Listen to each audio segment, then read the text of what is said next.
Party থাকলেই মতপার্থক্য থাকবে, না হলে আর ভিন্ন পার্টি কেন হয়, ঠিক না? আপনি যদি আমার মতোই হবেন তাহলে তো আপনি আমার পার্টি করবেন।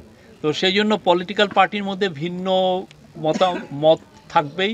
কিন্তু ইলেকশন, আমরা আবারও বলছি, ইলেকশন ফেব্রুয়ারির 15 তারিখের মধ্যে হবে। পেছানোর কোনো সম্ভাবনা নাই। নির্বাচন ফেব্রুয়ারির প্রথমার্ধে হবে। এটা একদম আমাদের, এইটা ইন্টারিম গভর্নমেন্টের এটা একটা কমিটমেন্ট, এটা হবেই। এবং এটা কেউ কোনো ধরনের কেউ যদি মনে করেন যে এটা বানচালের চেষ্টা করবেন, এটা হবে না। বাংলাদেশে এই নির্বাচনটা খুবই ইম্পর্ট্যান্ট একটা নির্বাচন, এবং গতকাল চিফ অ্যাডভাইজার বলেছেন এটা একটা ফাউন্ডেশনাল ইলেকশন, যেটা আমাদের সামনের ইলেকশনগুলোকে দিক নির্দেশনা দিবে, সামনের বাংলাদেশের রাজনীতিকে দিক নির্দেশনা দিবে।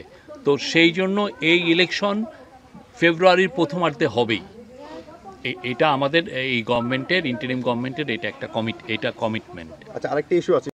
যে মূল অংশটুকু শুরু হবে 28শে সেপ্টেম্বর, এবং আমরা আশা করছি এই বছরের দুর্গা উৎসব, শারদীয় দুর্গা উৎসব বাংলাদেশের ইতিহাসের ওয়ান অফ দ্য বেস্ট উৎসব হবে। অলরেডি আপনারা জানেন প্রায় 33,000 পূজা মণ্ডপ হচ্ছে সারা দেশে। এটা আমরা মনে করছি যে এটা একটা রেকর্ড নাম্বার। এই মাগুরা জেলায় গত বছর 544টা পূজা মণ্ডপ ছিল। এই বছর আমি এই যে ডিসি মহোদয় আমাকে বললেন এটা 615টা হবে, এবং প্রত্যেকটা জায়গায় যাতে প্রত্যেকটা পূজা মণ্ডপকেই সিসিটিভির আওতায় আনা হচ্ছে, এবং খুব নিশ্ছিদ্র সিকিউরিটির আওতায় আনা হচ্ছে।